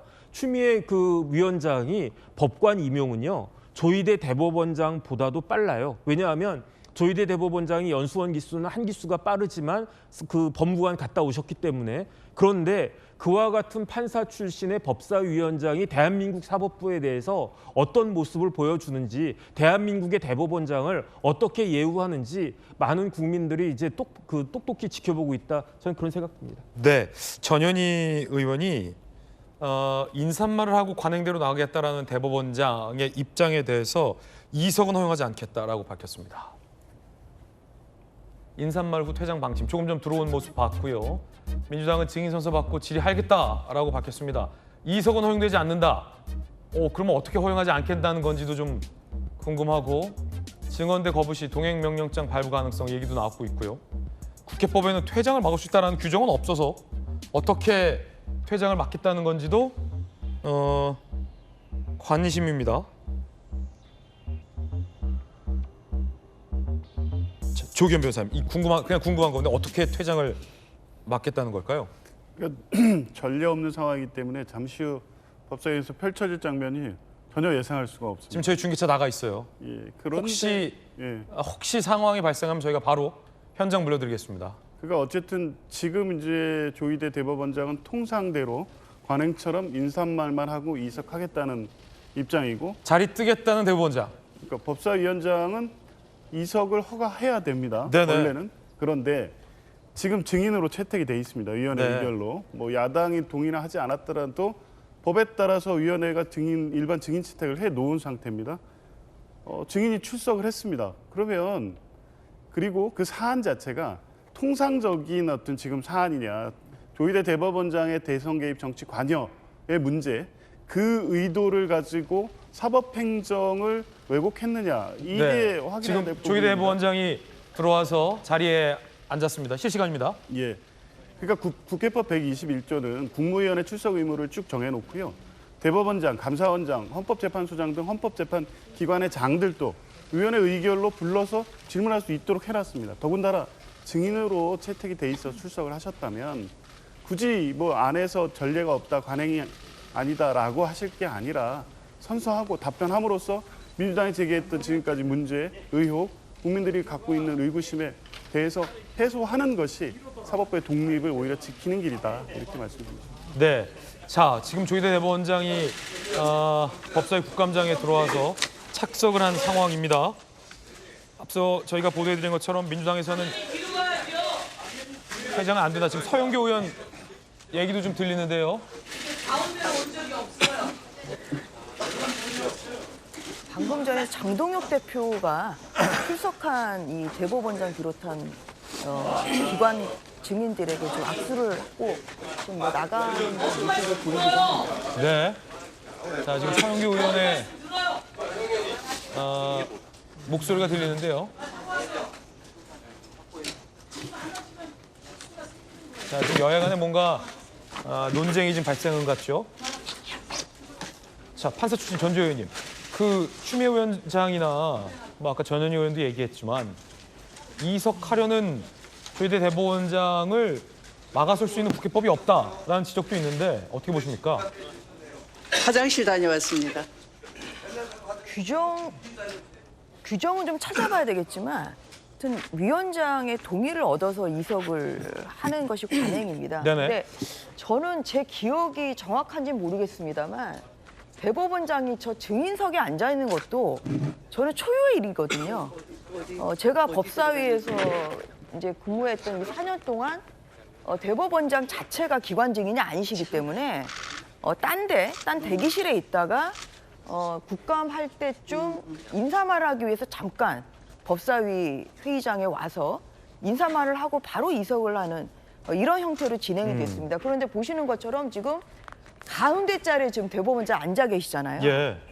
저는 제 기억에는 저런 지금 모습도 저는 처음 보는 것입니다. 그만큼 오늘 오전 10시에 개회 예정이었던 제8차 전체 회의는 일단 대법원에 대한 국정감사를 먼저 시작한 후에 추후에 감사를 잠시 중지하여 개회하도록 하겠습니다. 의석을 정돈해 주시기 바랍니다. 오늘부터 10월 30일 목요일까지 18일간 우리 법제사법위원회 소관 기관들에 대하여 개의 선언 비슷한 뭐 발언이 나오고 있고요. 전주 의원님. 국정감사 및 조사에 관한 법률 등에 따른 유심히 봐야 되겠죠. 보통은 대법원과 국정감사는 또 정책감사, 법사위원장 간의 어떤 그런 물밑 접촉이나 대화를 통해서 또 오늘 어떻게 할지를 정하는 것이 그게 관행이거든요. 근데 지금 이제 이러한 어느 정도의 그런 좀 뭐 양해랄지 이석에 대한 이런 것이 좀 이루어졌는지 아직까지는 좀 알 수는 없습니다. 네네. 초유의 이런 광경이라는 뭐 점에서 저는 참 마음이 좀 씁쓸하네요. 그렇군요. 오늘 아마 이제 국감에서 야당 의원들 같은 경우는 제가 취재하기로는 이 대법원장의 이 사전 서면 답변서를 야당 의원들에게 공개하지 않은 것에 대해서 위원장에게 이제 항의를 한다라는 것으로 저는 알고 있는데 정익진 변호사님 어떻게 보십니까? 글쎄요, 이거는 그 우리나라가 삼권 분립 아니겠습니까? 어떻게 대법원장을 저 자리에 앉힐 수 있다라고 생각을 하는지, 만약에 그렇게 되면요, 진짜로 극단적인 여소야대가 되면 대통령까지 저 자리에 앉으라고 이야기하지 않으려고 어떤 보장이 있을 수 있겠습니까? 저는 진짜 제일 걱정되는 게 오늘 뭐 물리적으로 불미스러운 일이 벌어지지 않기만 진짜 조마조마한 마음으로 많은 국민들이 지켜보고 있을 것이 아닌가 싶습니다. 네, 조경 변호사님. 뭐 좀 전에도 말씀드렸지만 국회법 121조에 대법원장 등 헌법기관 기관장을 국회에 불러서 질문할 수 있도록 돼 있습니다. 더군다나 특정한 사안에 대해서 통상적인 사법행정의 문제가 아닙니다. 비상계엄 내란 상황으로 헌정 질서가 중단된 상태에서 이 확정돼 있는 대선 일정에 맞춰서 당시 이재명 후보에 대한 대법원 상고심 절차 그리고 파기환송심 절차가 진행됐다는 의혹은 재판의 이 평의 내용 그리고 결과에 따른 내용을 추궁하겠다는 것이 아니라 이렇게 대선 일정을 앞두고 비정상적으로 진행된 사법행정의 문제로 확인하는 시기 때문에 오늘 국회법에 따라서 당연히 감사 대상 질문할 수가 기관에 있고 대한 더군다나 질의와 위원회에서 일반 증인으로 참고인에 대한 채택을 했기 신문을 때문에 함께 다른 실시하도록 불미스러운 사항 이런 걸 상정하지 말고 다만 일반 이왕 증인 자리에 참고인에게 앉으셨으니까 더 이상 조목조목 신문하실 하나하나 의무이 안 말씀해 계시면 주실 일반 법적 증인 의무가 있다. 참고인은 이렇게 미리 말씀드립니다. 어떻게 예상하십니까? 이제 조희대 대법원장은 현재까지 알려지기로는 인사말만하고 나간다. 사법부의 수장이기 때문에 질의를 받는 것은 특히나 이 진행 중인 멈춰 있는 재판에 대해서 질의를 받는 건 적절치 않다라며 일어서겠다라는 건데 또 추미애 위원장이나 전현희 의원 같은 경우는 못 나가게 막겠다는 거잖아요. 그럼 어떤 상황으로 막겠다라는 상황이 좀 예상됐어요? 위원장이 나가지 마세요. 뭐 이렇게 하는 겁니까? 아니면 동행 명령장을 발부하는 겁니까? 이석 허가를 하진 않는다는 입장은 분명하고 이석 허가지 않겠다? 예, 그러면 사실은 이게 관행상은 이석 허가지를 하지 않으면 나가지 말라는 분명한 그 법사위원장의 회의 진행인데 채택된 증인이 출석하지 않는 경우에 이제 동행 명령장 발부가 있죠. 근데 나온 상황에서 그걸 증언대로 세우기 위한 강제 조치까지 할 수 있겠느냐? 증언대라면 이 저 앞에 국감장 앞에 있는 그렇죠. 저 스탠드 같은 거잖아요. 증인 선서를 하기 위한 조치는 이제 국회법이 허용한 강제 절차이긴 한데 그렇게까지 진행을 할지는 좀 지켜봐야 될 것 같습니다. 왜냐하면 이제 국감 증인 같은 경우도 증인 선서를 거부하면 강제로는 시킬 수는 없거든요. 지금 조희대 대법원장 모습 보이고요. 근데 저는 관례가 법적 구속력을 가지려면 민주당이 잘못해도 한참 잘못한다는 생각이 드는 게 조희대 대법원장 왜 나오게 합니까? 결국은 이재명 대통령에 대한 파기환송식 왜 빨리 했냐 사실 특정 사건 재판에 대한 것을 물어보기 위해서 좀 나오라는 거 아니겠어요? 그런데 특정 사건의 재판에 대해서는 물어볼 수가 없습니다. 증언 거부할 수 있는 권리도 있지만 그런 것을 묻기 위해서 국회 법사위가 존재하는 게 아니에요. 지금 2심 재판 진행 중인 사건인데 특정 사건을 물어보기 위해서 왜 그렇게 빨리 했냐를 물어보기 위해서 저렇게 대법원장까지 오게 하는 것 추미애 법사위원장이 조희대 대법원장을 앞에 두고 강하게 지금 비판을 하고 있습니다. 면전에서. 그러나 예외를 반복적으로 적용하다 보면 직권 남용 의혹까지도 받을 수밖에 없는 것입니다. 법 앞에 누구나 평등합니다. 자, 추미애 위원장이 조희대 대선 개입 의혹 해명 낸 적 없다라며 강하게 지금 비판에 발언하고 있습니다. 대한민국의 공직자이며 대법원은 명백히 특정 사건에 대한 명백한 그 개입이고요. 이것은 국회가 사법부에 군림한다는 것을 위에 군림한다는 것을 보여주라는 그런 행태이기 때문에 저는 이것은 사법부에 씻을 수 없는 치욕을 줬다는 점에서 오늘 그 법사위의 이러한 장면은 대한민국 사법 시계 그리고 법치의 시계를 뒤로 되돌리는 그런 흑역사로 기록될 것이라고 생각합니다. 다시 한번 말씀드리지만 이런 것 자체가 특정 재판에 대한 국회의 명백한 개입입니다. 이러한 위헌적인 행위에 대해서는 지금 이루어지고 있는 이 추미애 위원장을 비롯한 이 법사위원들, 민주당 법사위원들이 역사적 책임을 져야 할 것입니다. 전주현님 의견 전해드렸고요. 추미애 위원장이 오늘 이석 못하겠다라는 취지의 발언하고 있고요. 조희대 대법원장이 이제 인사말을 하기 위해 나섰습니다. 방금 추미애 위원장은 오늘 질문 받고 가라 이랬고요. 조희대 대법원장 얘기 좀 들어봐야 되는데요. 존경하는 추미애 국회 법제사법위원회 위원장님 그리고 위원님 여러분, 바쁘신 의정활동 중에도 국정감사를 위하여 노고를 아끼지 않으신 위원장님과 위원님들께 진심으로 감사드립니다. 사법부는 신속하고 공정한 재판을 통하여 국민의 권리를 보호하는 헌법적 사명을 완수하고자 끊임없는 노력을 기울여 왔습니다. 그럼에도 불구하고 사법부가 여전히 국민의 기대와 눈높이에 미치지 못하는 현실을 무겁게 인식하고 있습니다. 앞으로도 사법부에 대한 국민 여러분의 지적을 겸허히 받아들이는 한편 최근 국회에서 진행되는 사법제도 개선 논의에도 적극적으로 참여하여 국민에게 신뢰받는 사법부로 거듭나기 위해 최선을 다하겠습니다. 아울러 사법부가 국회와의 긴밀한 소통을 바탕으로 국민의 관점에서 바람직한 사법제도 개선 방안을 마련해 나갈 수 있도록 위원장님과 위원님들의 각별한 관심과 협력을 부탁드립니다. 존경하는 위원장님 그리고 위원님 여러분, 국정감사는 지난 1년간 사법부가 수행해온 업무 전반을 되돌아보고 국민의 목소리를 경청하는 중요한 자리입니다.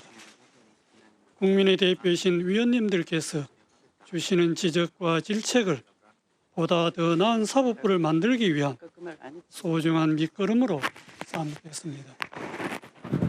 아울러 저를 비롯한 모든 사법부 구성원들은 이번 국정감사가 내실 있게 진행될 수 있도록 성실하고 진지한 자세로 임하겠습니다.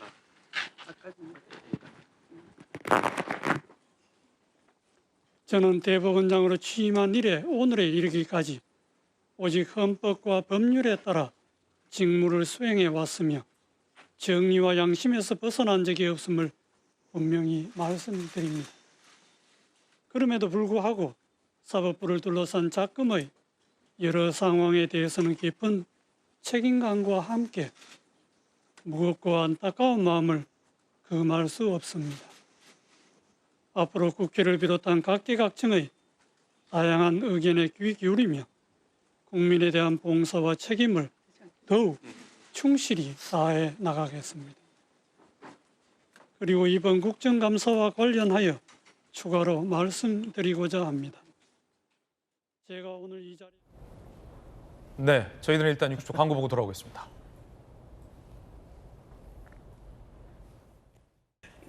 조희대 대법원장이 헌법 조문을 읽으면서 진행 중인 재판에 대해서는 국정감사의 질의를 받을 수 없다라는 입장을 지금 밝혔습니다. 이 이후의 상황은 저희가 취재해서 내일 또 자세히 전해드리겠습니다. 잠시 후 아래 주소에서 김지혜 더 라방 시작됩니다. 라방에서 뵈시죠. 오늘 하루는 분명 어제보다 나을 겁니다. 좋은 하루 되십시오. 고맙습니다.